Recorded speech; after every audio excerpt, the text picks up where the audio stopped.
ए भाई गमछिया बिछाओ ना जी बैठल जाओ बड़ी घाम भइल बा बैठ एगो बात कहे के चाहत नहीं भईवा तोरा से हां भैया ये बात में जानता रही घर में हमरा राशन पता ही नहीं बहुत देवर के हालात खराब बावे जानली हम सोचता नहीं कि कोनो उपाय लगैतिस भाई 1000 रुपया के तो हमार काम चल जाए भैया का हो चिंता काहे करता रह भौजी दे ली हैं का देली रे ए भैया पैसा चिहात क्या बारा पैसा तो चल चल चल चल भाई चल चल चल चल गमछी उठा ले भाई ए भौजी भौजी के हाजी ए भौजी आवन ना बहरिया ए भौजी तनी आव ना बहरिया रे दोगला हम का देनी रे ए भौजी जिहाद का बारू पैसा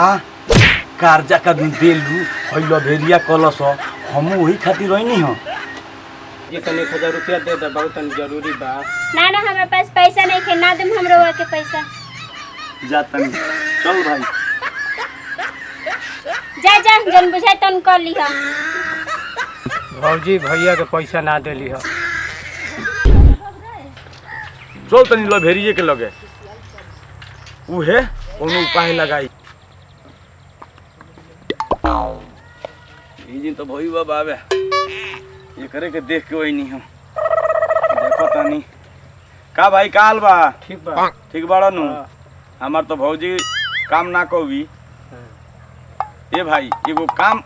हमार बा को देबो हां कह देम हां एकदम कह देम को देबो हां तो एगो काम कर भइयो पैसा तो देली हो ना हम कहतनी जितने काम कर नहीं करे जाके 4 बजे भोर में उनका दुआरी पर लेटरिन कर दे हां कर देबे हां 4 बजे भोर में जाकर मीटिंग कर दे पक्का पक्का तो दे प्रमिस चल भाई काम कर देबे नु भाई एकदम पक्का काम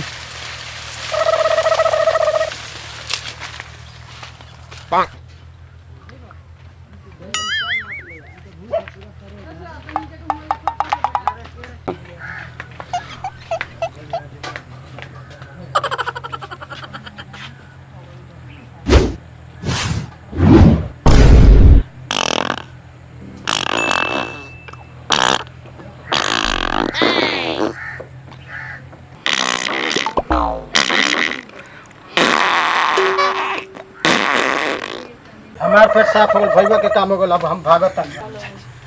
पाक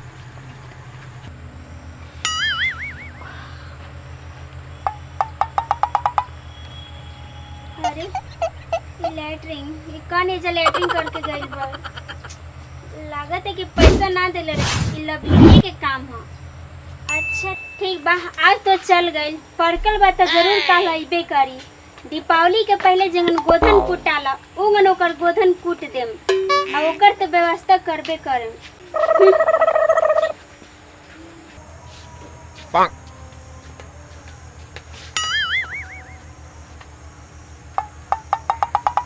करे हाइये पर करला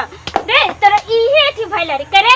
रे तोरे इधर एते भइल बारा एते मेही जो कर दे तोरे एही जो भग जल्दी भग मत पर से भग जल्दी क्या आता नहीं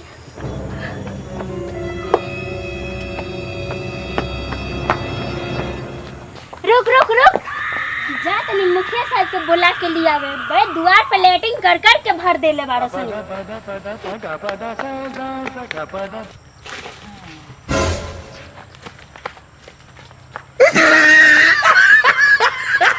क्या बात बाबे हौला भेरी यार 2 दिन से हमरे द्वारी पे लेटिंग कर कर के चल जाता रहन ऐसन बात बा हां जी ऐसन बात बा बाबू जो जाकर पता कर पहले भेरिया कहां बा ओकरा के जो पकड़ के लिया तो युवा ठीक बा जो तो आइए बोलो अरे आगल मुखिया जी करे है ना तो इनी तो ये आवे हां मुखिया साहब हां ना मुखिया जमीसन काम नहीं कर क्या कहत रही हैं इतने डेली इनकरा दुआरी पर जाके डेली 2 दिन से सुबह सुबह लेटरिन करत रही हैं झूठ बोलता रही बोल हां झूठ बोलता रही देखी तो क्या कहत हवे ये झूठ बोला तारन झूठ बोलता रही क्या कहत रही झूठ बोलता नहीं हैं ई बिना देखले कहत नहीं हैं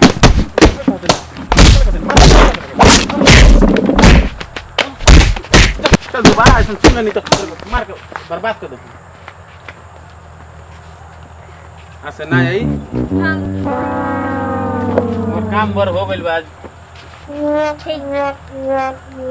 से हम लेटरिन करे ना जब के दुआरी पर सरकार से लेटरिन बनवा दे लगा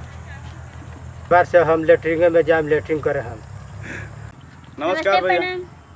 देखिए हम संतु भोजप्रिया चैनल के माध्यम से रउआ लोग के सेवा में ये कॉमेडी बनैनी हो एकरा के अपना दिल पर ना लेके एकरा के बहुत आगे बढ़ाएम लोग और एकरा के लाइक और सब्सक्राइब और कमेंट में जरूर लिखेम लोग कि कौन ऐसा त्रुटि भइल हो के ओकरा के हमनी के सुधार करें सन। हमने के वीडियो बना के मकसद रहला कि आजकल सरकार लेटरिन घर घर बनवा देती है आ लोग लेटरिन में ना जाके केहू के द्वार पर जाके सुबह सुबह लेटरिन कर देता है वो सबनी के बनैनी असन कि इहो वीडियो देख के केहू अभी तक से मतलब सुधरो। ठीक बा। जय हिंद, जय भारत, जय भोजपुरिया समाज। और लाइक और सब्सक्राइब शेयर करना ना भूले।